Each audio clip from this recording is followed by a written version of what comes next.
नमस्कार। आज की ई क्लास में बीएससी पार्ट थर्ड ईयर के सभी विद्यार्थियों का स्वागत है। इनऑर्गेनिक केमिस्ट्री की 5th यूनिट चल रही है अपनी, और आज नया चैप्टर शुरू हो रहा है, सिलिकॉन्स एंड फॉस्फोजीन्स। सिलिकॉन्स देखें पहले, तो सिलिकॉन एक इनऑर्गेनिक पॉलीमर है जो कि सिलिकॉन, कार्बन और ऑक्सीजन तीनों तत्वों के संयोग से बना है। सिलिकॉन्स में सिलिकॉन ऑक्सीजन सिलिकॉन बंध पाया जाता है और इसकी पार्श्व श्रृंखला में एल्किल समूह जुड़े हुए रहते हैं। अतः सिलिकॉन एक उदासीन अणु है, यह महत्वपूर्ण बात है हमारा। और ये सिलिकॉन्स या तो सीधी श्रृंखला के रूप में प्राप्त होते हैं या चक्रीय हो सकते हैं या जाल के क्रॉस बंधित या जाल के रूप में व्यवस्थित होते हैं। अतः सिलिकॉन्स को 3 वर्गों में विभाजित किया गया है। पहला, खुली श्रृंखला युक्त सिलिकॉन्स, सेकंड, वलय युक्त सिलिकॉन्स तथा थर्ड, क्रॉस बंधित जाल युक्त सिलिकॉन्स। सिलिकॉन्स के निर्माण में देखें तो सर्वप्रथम सिलिकॉन टेट्राक्लोराइड का जल अपघटन करते हैं तो सिलिकॉन ऑक्साइड बनता है, जो कि एक कठोर त्रिविमीय संरचना होती है। इसी के आधार पर यदि हम सिलेन सिलिकॉन से ही या सिलिकॉन टेट्राक्लोराइड का जो एल्किल व्युत्पन्न है वही सिलेन कहलाता है। यहां इसका एल्किल डेरिवेटिव लिया हमने, डाई एल्किल डाइक्लोरोसिलेन। इसके जल अपघटन करते हैं तो एक द्विबलक प्राप्त होता है, ये द्विबलक, और इसमें सिलिकॉन ऑक्सीजन सिलिकॉन बंध पाया जा रहा है। पार्श्व श्रृंखला में क्या है? एल्किल समूह है। अतः ये सिलिकॉन जो है कहलाता है। कब कहलाएगा? इसके जो पार्श्व श्रृंखला वाले ये 2 OH समूह है, अभी ये स्वतंत्र है तो ये अन्य इकाइयों के साथ सम्मिलित होंगे और एक लंबी श्रृंखला युक्त सिलिकॉन का निर्माण होता है। ये सिलिकॉन ऑक्सीजन सिलिकॉन बंध युक्त जो आणविक यौगिक होते हैं उनको सिलोक्सेन कहते हैं। और संघनन क्रिया जैसे मैंने बताई थी आपको, ये एक बहुलक बन गया। क्यों बना? क्योंकि वो जो हमारा द्विबलक बना था उसमें दोनों ही सिलिकॉन परमाणु के साथ 2 स्वतंत्र OH समूह जुड़े हुए थे, तो वो दोनों तरफ OH समूह जुड़े हैं, वो वापस दूसरी इकाइयों के साथ सम्मिलित होंगे और इस प्रकार ये एक बहुलक बनेगा। और ये पहले टाइप का बहुलक है जो रेखीय सिलिकॉन था, फर्स्ट टाइप। ये एक पॉलीसिलोक्सेन भी कहलाता है। क्यों? क्योंकि इसमें एक SiO सिलिकॉन ऑक्सीजन सिलिकॉन बंध होता तो हम ये कहते हैं सिलोक्सेन, लेकिन यहाँ एक से अधिक बंध है इसलिए कहलाया पॉलीसिलोक्सेन। और पॉलीसिलिकॉन को ही हम सिलिकॉन्स कहते हैं। सेकंड जो टाइप था हमारा वो चक्रीय सिलिकॉन था। ये चक्रीय सिलिकॉन, इसमें 6 मेंबर्ड रिंग है, ये 8 मेंबर्ड रिंग है, तो ये ट्रिस 3 इकाइयां जुड़ी हुई है, 1, 2 और 3, इसलिए ट्रिस साइक्लोडाइमेथिल सिलोक्सेन। यहाँ 4 इकाइयां जुड़ी हुई है, 1, 2, 3 और ये 4। इस प्रकार टेट्राकिस साइक्लोडाइमेथिल 1, 2, ये डाइमेथिल सिलोक्सेन। एक इकाई का नाम दिया हमने। 4 इकाइयां हैं, एक इकाई का नाम दे दिया। यहाँ 3 इकाइयां हैं, ट्रिस लिखा, फिर एक इकाई का नाम दिया। इस प्रकार ये चक्रीय। थर्ड टाइप था वो हमारा था जालयुक्त या क्रॉस बंधित। तो जालयुक्त या क्रॉस बंधित है वो ट्राइक्लोरो एल्किल सिलेन जो है उसके जल अपघटन से क्रॉस बंधित बनता है। क्यों?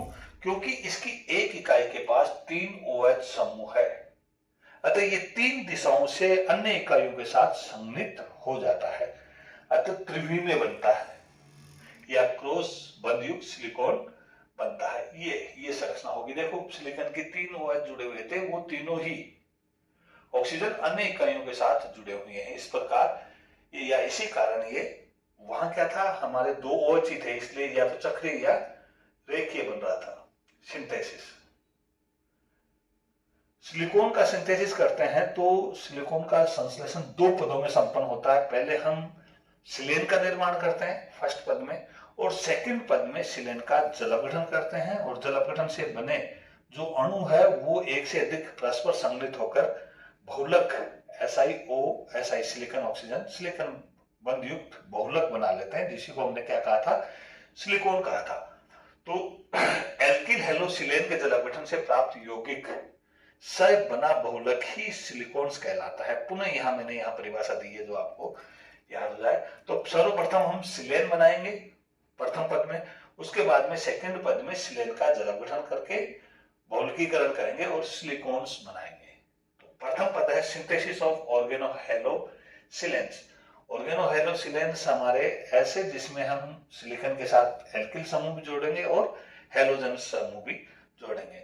इनको बनाने की सर्वप्रथम पहली विधि है सीधा सिलिकॉन प्रक्रम, अर्थात सिलिकॉन टेट्राक्लोराइड है, सिलिकॉन टेट्राक्लोराइड या डायरेक्ट सिलिकॉन, उसकी हम क्रिया करवाएंगे मेथिल क्लोराइड के साथ। अर्थात होगा क्या इसमें, देखो कॉपर चूर्ण की उपस्थिति में 300 डिग्री सेंटीग्रेड तापक्रम पर सिलिकॉन चूर्ण पर हम मेथिल क्लोराइड की वाष्प प्रवाहित करते हैं तो एक से अधिक प्रकार के सिलेन बनते हैं, अर्थात डाइक्लोरो, ट्राइक्लोरो और मोनोक्लोरो सिलेन बनते हैं। लेकिन इसमें से भी ये जो डाइमेथिल डाइक्लोरोसिलेन है ये मुख्य उत्पाद बनता है, लगभग 50% तो इसी का बनता है और 50% सारे ये बनते हैं। दूसरा जो मेथड है उसमें वही कॉपर उत्प्रेरक है, कैटालिस्ट है, 300 डिग्री सेंटीग्रेड ताप है, लेकिन यहाँ हमने सिलिकॉन चूर्ण पर मेथिल क्लोराइड वाष्प के साथ साथ HCl की वाष्प भी प्रभावित की। तो ये दो प्रकार के मुख्यतः, पहला ट्राइक्लोरो मेथिल सिलेन और दूसरा डाइक्लोरो हाइड्रो मेथिल सिलेन बनता है। इसी सीधे प्रक्रम में या सिलिकॉन प्रोसेस में अगर हम एरोमेटिक डेरिवेटिव जोड़ते हैं तो उसमें हमने सिलिकॉन के साथ डायरेक्ट ही क्लोरोबेंजीन की क्रिया करवाई और वही कॉपर उत्प्रेरक, लेकिन यहाँ टेम्परेचर हमने बढ़ाया तो हमारे को क्या प्राप्त हुआ, डाइक्लोरो डाइफेनिल सिलेन प्राप्त होता है। सेकंड प्रक्रम है एरोमेटिक सेल्यूलेशन, सिलिकरण। बेंजीन या अन्य एरोमेटिक हाइड्रोकार्बन की यदि हम 200 या 300 डिग्री सेंटीग्रेड के मध्य क्रिया करवाएं, किससे, ऐसे सिलिकॉन यौगिक से जिसमें सिलिकॉन हाइड्रोजन बंध उपस्थित हो, ये जैसे हमने लिया ट्राइक्लोरो हाइड्रोसिलेन, ये लिया, इसकी क्रिया हम एरोमेटिक यौगिक बेंजीन या अन्य हाइड्रोकार्बन के साथ करवाएं तो ये ट्राइक्लोरोफेनिल सिलेन प्राप्त होता है और अन्य मिक्सर प्राप्त होंगे। अगला प्रक्रम है सिलेन ओलिफिन एडिशन रिएक्शन। ये सिंपल मार्कोनिकॉफ एडिशन रिएक्शन है। यहाँ ये सिलिकॉन उस कार्बन पे जुड़ता है जहां पहले से हाइड्रोजन परमाणु संख्या ज्यादा है, द्विबंधित कार्बन, और यहाँ हाइड्रोजन उस कार्बन परमाणु से जुड़ता है जहां पहले से हाइड्रोजन परमाणु संख्या कम हो। इस प्रकार ये एडिशन रिएक्शन है, इसको क्या कहते हैं हम, silicon olefin addition reaction. From Grignard reagent, तो ग्रिग्नार्ड रिएजेंट में हम यदि ग्रिग्नार्ड रिएजेंट की अभिक्रिया सिलिकॉन टेट्राक्लोराइड के साथ करवाते हैं तो विभिन्न सिलेन्स का मिक्सर प्राप्त होता है। रीडिस्ट्रीब्यूशन मेथड, ये रीडिस्ट्रीब्यूशन मेथड है, उसमें देखो यहाँ सिलेन लिया है, यहाँ भी सिलेन लिया है, कौन सा, वही एल्किल हेलोसिलेन, ये भी एल्किल हेलोसिलेन, लेकिन दोनों अलग अलग है और एल्यूमिनियम क्लोराइड की उपस्थिति में अभिक्रिया करवाई तो एक ही प्रकार का, दोनों एक ही प्रकार के सिलेन में परिवर्तित हो गए, वैसे ही ये है, इसलिए ये रीडिस्ट्रीब्यूशन है। सेकंड जो पद है हमारा इसमें स्टेप है वो है हाइड्रोलाइसिस ऑफ ऑर्गेनोहेलोसिलेन। पहले बता दिया था कि जो सिलेन प्राप्त हुआ, कौन सा, एल्किल हेलोसिलेन प्राप्त हुआ, उसका हमने जल अपघटन किया तो पहले पद में तो एक इस प्रकार का लेंगे, कौन सा, ट्राई एल्किल लिया, क्लोरो ट्राई एल्किल सिलेन लिया तो इससे इस प्रकार का द्विबलक ही प्राप्त होता है और इसका आगे बहुलकीकरण नहीं होगा। क्यों, क्योंकि अब यहाँ इन सिलिकॉन के पास कोई भी OH समूह नहीं है, इसलिए इस प्रकार के से तो हमें एक ही प्रकार का सिलोक्सेन प्राप्त हुआ, हेक्सा एल्किल डाई सिलोक्सेन। इस द्विबलक में एक भी लिख भी दिया मैंने यहाँ, अतः इसका बहुलकीकरण नहीं होता है। आगे देखें दूसरा प्रकार सिलेन ले हम डाइक्लोरो डाइएल्किल सिलेन। तो इसका जल अपघटन करते हैं तो सिलोक्सेन बनता है, अर्थात पॉलीसिलोक्सेन बनेगा और वो क्या होगा, सिलिकॉन ही होगा, सिलिकॉन्स कहलाएगा। उसमें इससे हमने पहले भी, मैंने वहां जब डिवाइडेशन क्लासिफिकेशन किया था वहां ब्रीफली इसको बता दिया था कि इससे दो प्रकार के बनेंगे, कौन से, सीधे श्रृंखला वाले और चक्रीय, दोनों प्रकार के बनेंगे ये सिलिकॉन्स। दूसरा ये सीधी श्रृंखला वाला। अगर हम यहाँ ट्राइक्लोरो एल्किल सिलेन लें तो इससे जो सिलिकॉन बनेगा वो जाल नुमा सिलिकॉन बनेगा, बहुलक बनेगा। ये भी मैंने आपको पहले बता दिया था क्लासिफिकेशन में।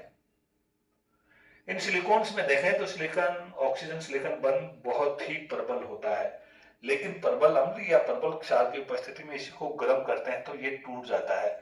इसी गुण का उपयोग करते हुए हम असम्मित सिलिकॉन बनाते हैं। ये देखो असम्मित, असम्मित का मतलब इधर वाले सिलिकॉन के साथ डिफरेंट एल्किल समूह एक ही प्रकार के हैं, लेकिन इसके साथ इससे डिफरेंट है। ये देखो यहाँ मेथिल जुड़ा हुआ तो यहाँ एथिल, जबकि पहले वाले में मैंने यहाँ लिया है वो सम्मिति लिया है, दोनों तरफ यहाँ सिलिकॉन के साथ मेथिल जुड़े हुए हैं, यहाँ दोनों तरफ सिलिकॉन के साथ एथिल जुड़े हुए हैं। तो यहाँ सिलिकॉन ऑक्सीजन सिलिकॉन बंध अम्ल या क्षार वो भी स्ट्रॉन्ग होने चाहिए, उनसे प्रभावित होने के कारण ही सम्मित असम्मित सिलिकॉन्स में परिवर्तित हो जाता है। ये असम्मित सिलिकॉन्स है। आज की क्लास में इतना ही। धन्यवाद। We meet tomorrow. Thank you.